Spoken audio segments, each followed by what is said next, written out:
The next thing is sponsorship ID. That is to say that the embassy or part of the F1 visa application process is to declare a sponsor. And a sponsor could be the school through scholarships. It could be a combination of different sources, which could be the school, a family member, yourself, or an institution, be it a church or a job or whatever.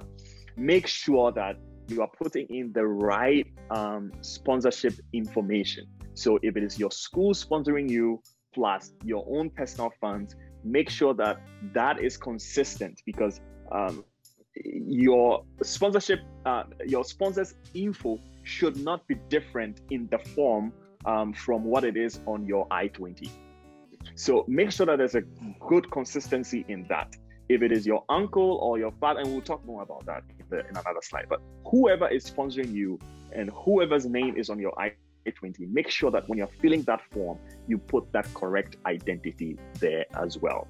Alfred, it will be good for you to talk about the address thing, because that's where a lot of people make mistakes when you're going to, you are going to the school and you know somebody in the US. For example, you know a brother or you know a friend in the US, and you probably will spend a few more days at your friend's house before you go to your campus. And then you're filling the DS-160 form and you say, oh, I will be hosted by my brother.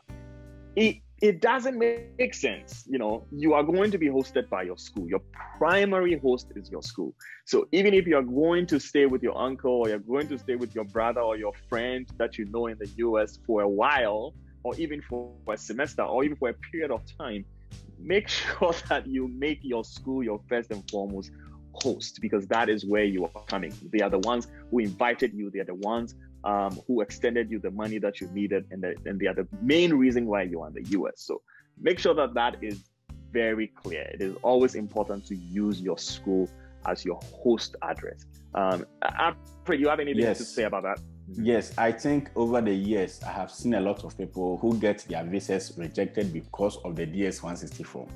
What we don't know is that, when you fill your DS-160 form, you get a confirmation page which you take to the interview.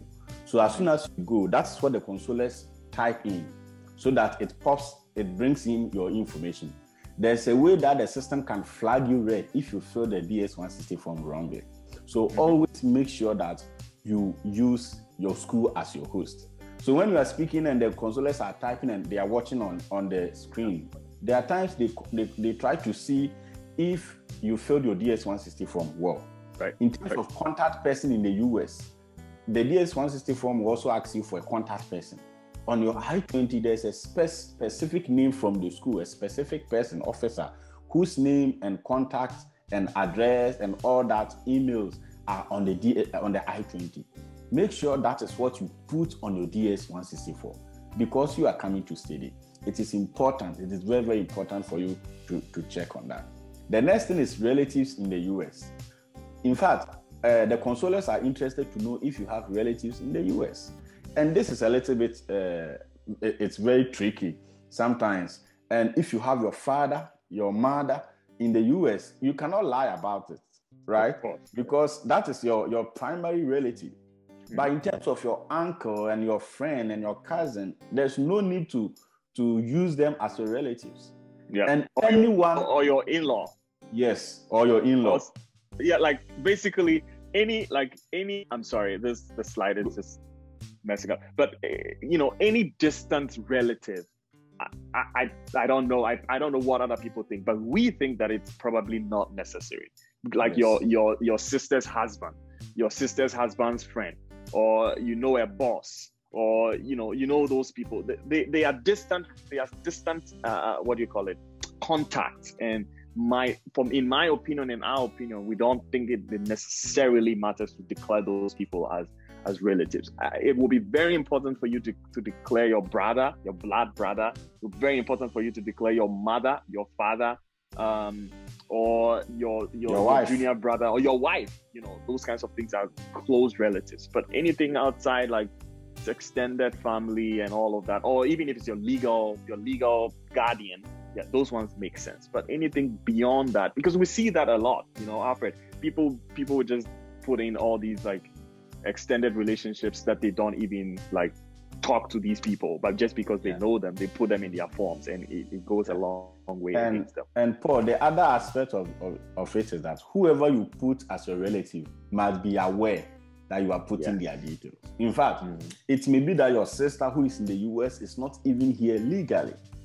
He still has a lapse and he's having his. So as soon as you put him there, you put her there, they ask you a question about her, it is going to affect you. Also, whenever you have a relative in the US, it gives you additional responsibility to prove beyond reasonable doubt that you will not stay. Those people will not help you overstay. So when we get to the questions, we will look at it. But it is okay to say that, yes, I have my brother here, but I'm purposely coming to study and I have no plan of staying with him or staying over with him after my. Just make it clear as soon as possible that you have no plan of staying with your uncle or your brother or your sister. Make sure you inform them. You know that they are in the right. Their status in the US is correct. It's right. If their status is illegal, for example, your sister came to school here, his visa has expired, he's not working, he doesn't have any work permit, and he's here illegally, you don't have to put that person on your visa. It might even go against you. And it's going to even affect the person. It's going to put a red link on that person's information. And mind you, the US have every information about everyone who is in their country. So there's no hidden things. The other aspect on the DS-160 form is your employment or role. It is important. Whatever you are doing, you clearly put it on your DS-160 form. I am a management assistant with Danwell Group of Company. Then the form will ask you about your role. It is also good to state about 4 or 5 things you do in a clear, simple language. Make sure that you don't make grammatical errors. You are coming to study, and in America, the means of studying is in English. And if you cannot prove that you can type good English, what shows that the consular should give you the visa? In some jurisdictions, in some places, consulates require TOEFL before they issue visas. So it means that your ability to express yourself on your DS-160 wall is also important. And the last one is photo ID. Yep. The DS-160 form requires you to upload a photo ID. Don't just take any photo that you think is okay and upload it. It will red flag your form. It will give an indication that will not make the consular pay attention to you. Imagine when you are going for the visa interview in Ghana, we have over 200 people in a day, and your consulates are not up to 5. So assuming we have 5 consulates, divide 200 people by 5. You could see that a day consulates spend so much time on people. So they don't have time when you have a mistake. They just flag you out. They just don't have time. They ask you 1 or 2 questions and they reject you. Then you think, oh, I didn't establish mine. No, your problem was on your DS-160. So make sure you get the correct dimension of photo. When you are filling a DS-160 form, all that is there. You must, the photo must be 6 months, not more than 6 months old. The photo must be on a white background and all that. Even if you are able to upload a photo, get a hard copy of it and go along with it.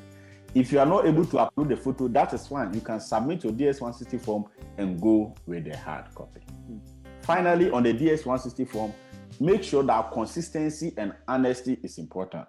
Because when you appear for the interview, you are only going to confirm and verify all that you have put on the DS-160 form. There's no question they ask you that does not have any connection on the DS-160 form. Who is sponsoring you? It's on the DS-160 form. Where will you be staying? It is on it. What are your plans after school? It is on it through your work and all that. There are so many ways they are able to use the DS-160 form to check your sincerity. So make sure you work on that. And ultimately, just be truthful. There's no need lying about anything. Sometimes people would email you and say, oh, I am married, but I heard that it is difficult to get a visa if you are married. So I want to say that I am single. I don't think that is helpful.